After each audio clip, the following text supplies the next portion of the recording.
Welcome to Top-Up Show. Top-Up Show, Mark. Top-Up Show. Yeah. Thanks, Glenn. Take it away. You seem to be keen. G'day, Gord. Morning, guys. How are you, Gord? Scratchings have been reasonable. Obviously, the weather's dawned fine. It's cold. No wind to speak of. I was musing with Glenn earlier, Gord, that part of the reason that our Wednesday fields have been so light and so heavy with scratchings may well be that the only opportunity for owners to see their horses is actually on Saturday. So, okay. That could have something to do with it. That makes a bit of sense, doesn't it? Other than that, we've got a card pretty much as you were. I see you're suited up there, ready to go, Mark. All keen. Yeah, can't wait to get out there. So we'll see how it goes. Hey, race one is has had a couple of scratchings out. Obviously, B Baker took his other two out, and there's a bit of activity here on good old Frosty Rocks. Just noticed that it's about. Let me see. Now, in the road there, 10,000 matched high twos. Good. You must be quite happy with the price at the moment, given your your urgency. Look, I'm pretty keen on it. I am going to have something on Fashionel as well. I think they're the two primary chances in the race. But I do really like the lead when the trainer takes his other horses out. I think it's a very good lead, isn't it? It's like saying we think this one will win. I'll be embarrassed when these two get beaten. I don't want to talk about it, so I'll scratch. Yes, yeah. I mean, the genius of Waller has been dealing with all these owners over the years. Like he has 8 runners in a race. What do you say to the 7th pick? It's just next week. Yeah. Yeah, maybe next week. The J-Mac, of course, got 3 weeks for his 3-ood ride. They dispense with that pretty quickly. Well, that's ridiculous. Absolutely ridiculous. Shouldn't have got any time. Shouldn't have got any time. And how do you get 3 weeks? They'll beat it appeal for sure. You either get 6 months or you get nothing. You can't be a little bit guilty. Indeed. So we'll discuss that more makes sense. On Monday's rant. Yeah. But yes, okay. So interesting to see how this favourite goes. Obviously, that sort of 10,000 early money. There's a little bit of resistance to it. Put it that way. And I know that our good man Warren from Warren was hard against it. So there will be some layers as well as backers. There'll be layers and backers. I was a layer yesterday. I'm feeling a bit more like a backer today. So it's a horse that it's just what you want racing to be about. It's an opinion, and you're not quite sure. Yeah, indeed. Race 2 is where are we now? You love your toys, Lamb. Yeah, race 2. The highway. There's not a lot going on here. Funnily enough, there's a monkey there on that horse that we mentioned yesterday on the show, Sebago. But Dream Runner's the favourite, and Rothenberg is the J-Mac. Matthew Dunn blinkers back on kitchen sink job. But look, it's a fascinating race. There's lots to work with here, isn't there, Gord? Yeah, very deep race. A lot of chances. Could tip you 5 runners and not find the winner. So if I play, it'll be very small. I think you marked at $9 a field, didn't you, Mark? Yeah, I did. Yeah, it's great. And it's great information itself. Have a look at the field. Another... I was betting in England last night in play, trying to get out on the day, and number 3 went over there, Jawal. Exactly the same spelling. So it's a very quick backup there. It's definitely a chic-like name, isn't it? So not surprising that. Anyway, I don't know how it got through the border so quick. Race 3, the 2-mile event, and there's a bit of action here on this shipper Ablaze, which Glenn, you mentioned yesterday is coming back the most in distance you've ever sseen a horse. Yeah, certainly. I've never seen a horse back 2,300 metres, and certainly not back 2,300 and start favourite. An interesting runner, very hard to price. Don't know what I suspect I'm going to lose on it if it wins, and just going to look for the usual suspects there a bit. Yeah, this is your nap race, isn't it, Gord? Yeah, I had a phone call about it. Off a very good judge's figures, 5 lengths better than any other horse in the race. Yeah, once again, it's does that mean at $4 you have to throw something on it, Gordon? No, I'm not betting. Still not betting? Yeah. I'm with 3 and 4, 4 and 3. Yeah, but isn't it another interesting event because of the presence of this horse? And It does. Slow horses are good to go somewhere, so it is interesting. The race 4 is the 1800 metres for mares, and of course, word for word, gained a run this morning with the scratching of Tochi. Yet again, it's the same price there on the fair as Formina and Zing, and you couldn't compare their chances. Like word for word's got a great chance compared to those other two, I feel. And of course, one of your recommended plays of the day, both yourself and Gord, is It's Lily. Yeah, and I see it's somewhere around that $11, $12 mark. I do still think it'll start. It's fashionable in this race. I totally agree with you guys. I think it's a good bet now, word for word. That seems like a great price for me, and I've had something small already on It's Lily, and I'll have a little bit more. And obviously we'll have a fair idea of the track by this stage, even though I guess race 1 is our real guide, given we've got a highway race 2 and the 3 mile bike race 3, which you imagine saving ground would be actually the way to go. Race 5, one of the really interesting races of the day because of the resumers, and the market is pretty much, it hasn't really moved. I am encouraged by the fact that Prime Candidate hasn't got out in the market yet. It's a horse that I found difficult to price and wondered how well it fitted into this race. And obviously, this is the mounting yard race of the day as well, Glenn. Yeah, for sure. I need to watch how they've all come back, these horses, and I'm looking forward to seeing it. Can't wait to see Prime Candidate. You make me smile at a tie back, and can't wait to see Rosehill and Embrace a Walk. Embrace is a horse that can really get full of himself. Sounded a bit like Lizzie there, and it's an interesting race all round. Well, we'll have to dress you up next time, Glenn. Get the fascinator on you. She's all right. Still bullish, Gord, blue. That's number 4, Rohearn.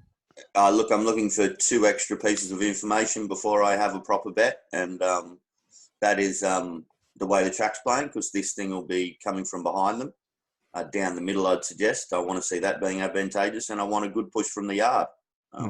If I get those 2 things, it'll end up being a good bet. Race 6 is one of the features, and Waller pulled out black on gold, so he's obviously agreeing with you, Gord, that it wasn't suited on this style of track. A bit of resistance here to my tip attention run. I think that you guys weren't so bullish. Gord, so I saw what you saw, Mark. It charged through the line, but it's just that was at a lower grade, and this is a higher grade. That's the word. Yeah, well, Gord, there's going to be buyers and sellers with it as well. Yeah, well, I mean, yet again, it'll be interesting to see how well Hippo, who has been riding really well, rates Wugok, because I mean, he's got a great opportunity here to put the pedal down a bit, and I think he fell into the trap the other day of going too slowly, going up to 2,400. I can't imagine he's going too slowly here. No. He's got to go. He's got to get him off a bit, and it'll just keep on going along at that one pace, and it'll be very hard to get past. You're quite keen, aren't you, Gord? For as keen as I can get in a 2,000 in a $33 race. Yeah. As keen as you can get in a $7 range too, I'm assuming. See, I'm actually really liking this resistance to attention run because so Mark has tipped it heavily, and 2 other blokes who I know have quite a large effect in the early market betting have backed it, and yet it still hasn't firmed. So yeah. I'm saying that's a pretty bad sign. Yes, we'll assess that afterwards as well. The other feature, the Civic Stakes, and a bit of the pace came out. Freedman's took out their second stringer, Special Missile. I say second stringer because Mushareb, of course, has got this gun fresh record that seems to be not reflected in his price today, Glenn. Yeah, I noticed that. Wow. No, it does seem to be not reflected there. Look at that. Early activity is Home of the Brave, which again is one of these, we've got a number of horses on this card. We've obviously got the Blaze in the staying race. We've got Time to Reign, which was the Portelli's slipper hopeful two slippers ago. And then we've got Home of the Brave trying to resurrect as well. It does make for an interesting card. Very interesting card. I love how Dealmaker is always 7-2 and it used to get beat all the time. Now it's finally won a race and coming off a win, you're going to get 12s. Yeah. But I mean, he's racing. coming back from 1600 to 1350. It seems a long way. Yeah, but still, it's a tiring track. I got to say, I'm going to cover it at $13. Mm. It's just a comment more about how great racing is, how juicy.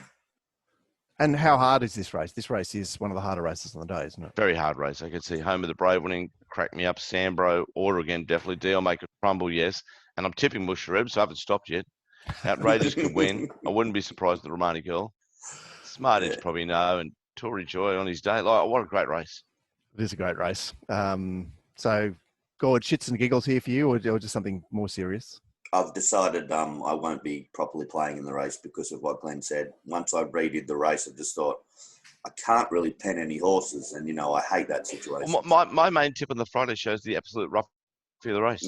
I know. Yeah. There you go. At this stage. Wow. The 1500, of course, as you forecast word for word, would run in the earlier race. So sitting here at Night of Power at not much match there, but it's low $3. So seems tight to me, that. Well, I suppose, there's not a lot in the race, is there? No, there probably isn't. It's whether you like Spencer's last start or not, because, as Gord put on the show yesterday, there is a narrative that says that Spencer's last run is a poor platform. Yeah, I think so. And Night of Power, you've got a sneaky suspicion it might be the best horse, but it hasn't proved itself yet. And to have to take 2-1 seems pretty tough for me to be able to do. Yeah. Okay. Well, obviously it's sort of down on the inside there. So if they were getting wide on the card, you perhaps would be looking at a better price. Even though I'm sure he can find his way there. But it has. It's a weird race. It's a horse I want to back, but I want a better price too, for sure.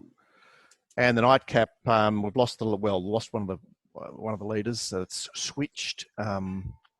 Cordia is one of the key resumers. Yet another fascinating horse on the day. Resuming off 2 wins, but 12-month spell and nice-looking trial scored. Very nice-looking trials, and I've become more confident on this one. I'm now only having one bet in the race, which will be Cordia.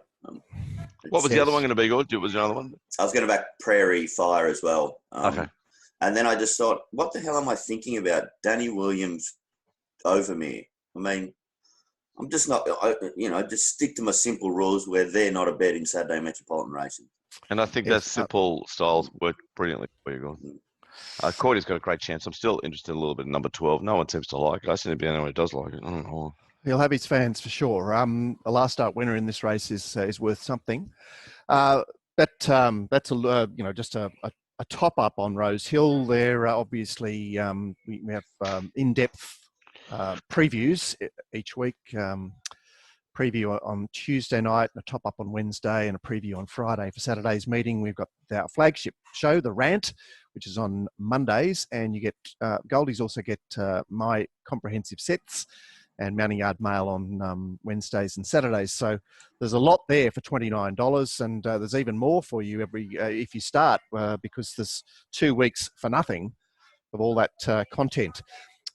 Don't forget also, if you are a Rant subscriber and you sign up with Dave Dwyer, you get your month's worth of Rant paid into your account. So Dave's betting 110% on races 7 to 9 today between 11 and 12, and you can get on to win 10,000 on those 3 races. So, the odds will sort of resemble. How good's that, Mark? How good's that? You can get 6 weeks for free. No? Yes, you can. You get 6 weeks for free. Sign up, throw a monkey in the account, get another 4 weeks worth of Rant. And yes. It's a good deal, isn't it? So come and join us. You'd be mad not to, as Gord says, 6 weeks for free. So we'll see all our members back on Monday for the Rant, and we'll be obviously reviewing today's action and all the other racing news as well. And the James McDonald decision. That's right. So we'll see you then, guys. All right. All the best. Make sure you win. Good luck, guys. See ya.